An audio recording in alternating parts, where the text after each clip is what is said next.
What's going on? What's going on? My name is Phil Jones, Mike Jones. How you guys know me personally and professionally, and I'm one half of the Extraordinary Man podcast. So, for those who don't know, and I know I've mentioned this in earlier shows, but in case this is the first time that you guys are ever seeing me on the internet, let me let you guys know a little bit of my background. I'm a supervisor for the United States Postal Service here in Orlando, Florida, and I have done so for the last 5 out of 10 years that I've been employed with the company. One thing that is also added to my resume, my long, small resume of things that I've done, is that I'm in the process of graduating with a degree in business management. One of the things that I decided to do with my degree is that I wanted to contribute certain levels of commentary and understand as far as career development and understanding of the spectrum by which people earn money. Now, I know that it may not always make sense to a lot of people, especially the younger crowd, as far as how to navigate and how to move throughout certain fields. I'm getting my degree later on in life, and I'm actually very happy that I'm getting my degree later on in life because it gives me an opportunity to really apply a lot of the knowledge that I've learned from being out working and seeing how things work. And now I can add another layer to it to open up more opportunities for myself in a sector that I feel like I'm highly proficient in. So what I want to ask is, with your job, with your career, with your current profession, whatever it is that you do, why did you choose that field? Why did you choose to go into that position? Was it something that you chose it? Did it choose you?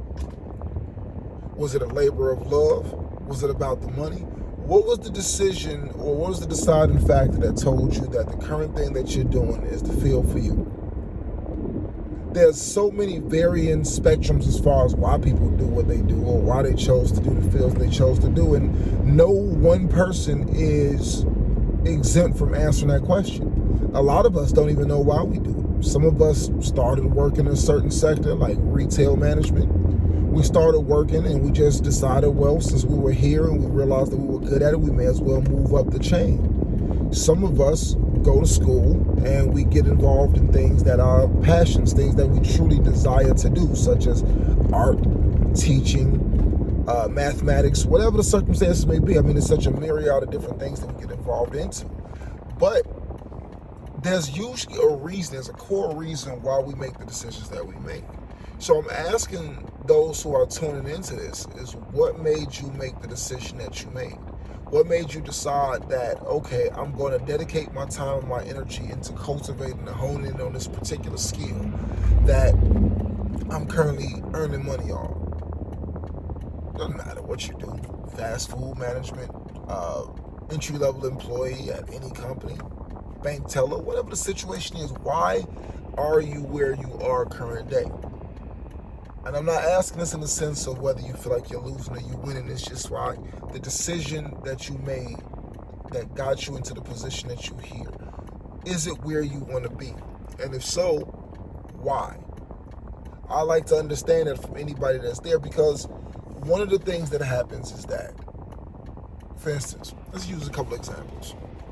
You have, let's say, a teacher and a police officer.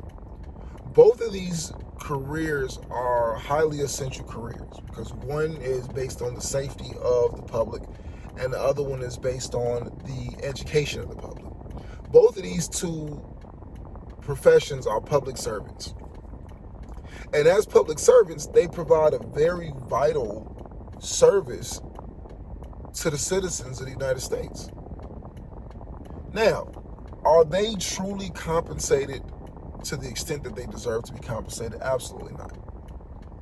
In one regard, I know many teachers who they spend money out of their own pockets in order to make sure that the class has the supplies they need, especially if they're teaching in underprivileged areas to where the tax dollars are not as great, so they don't receive a lot of subsidy to the school. So therefore, paper, pens, color pencils, crayons, construction paper, etc., are provided by the teachers themselves to assist with the learning and the exercises for those students. And then a police officer, this goes without saying, a lot of times they're out putting their lives on the line to make sure that you and I are safe in the street. Meanwhile, every routine traffic stop that they make or every routine checkup that they make could result in them not being able to make it home to their own families that evening. And that's something that I think that a lot of us don't take into consideration when it comes down to the complexities of what is actually involved in these fields. So, are they compensated accordingly? I mean, one can say yes, because there are additional subsidies that they may get in housing or in, for instance, the Teach for America grant, where if you follow said steps that you don't have to pay the loan back. I mean, there are certain incentives, but you have to offer these incentives because you don't pay that great. And when you think about inflation and the cost of living and how often it increases, you really have to ask yourself honestly, for people that are shaping the minds of the future of America, are they really truly being compensated accordingly? That's something for you to decide. I mean, I couldn't argue with it. But even then, there are spectrums that a beat cop versus chief of police, detectives, lieutenants, whatever have you. There's so many different sectors within the police force that you can do that is not entry level. And there's so many areas in academia that you can go into to where you're not just limited to teaching in a class or teaching a class of kindergartners or first graders. Like, there are levels that you can climb in order to truly maximize. That may require more time in education, require more internship, more relationships across the spectrum, more opportunities, whatever opens up the floodgates for those opportunities. You may have to get involved or invested in some of these things in order to open up those doors for you. But there's a difference between a professor at a university and an entry-level teacher in the middle of nowhere.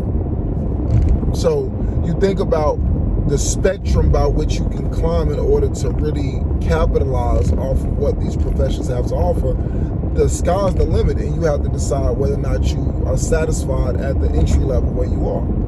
I mean, you can say the same thing about somebody working at a fast food restaurant. The entry level cashier versus the owner-operator of the McDonald's chain versus the store manager of the corporate office or even working at McDonald's corporate office.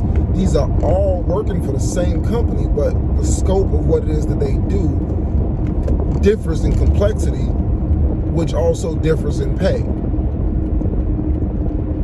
So that's why I asked the question, why do you do what you do? What is the reason? What is the rationale behind what you do? And most importantly, what is the next level, if any, for where you are? Inquiring minds would definitely like to know. So I also have a series coming very soon to where I'm going to sit and break down individual career paths, individual degrees, and the spectrum by which you can move around as far as earning potential within said careers. Hopefully you guys take kindly to that and you like what you see. If you do, make sure you like, subscribe, leave commentary wherever applicable, and also make sure that you tell a friend about it. We're trying to grow this channel to the best of our ability. So you have Money Mondays with my brother, and then you'll also be having Career Watch with Phil Jones. So that's my time. Hopefully you guys enjoyed what we put out today and look forward to more content from the Extraordinary Man Podcast. Peace.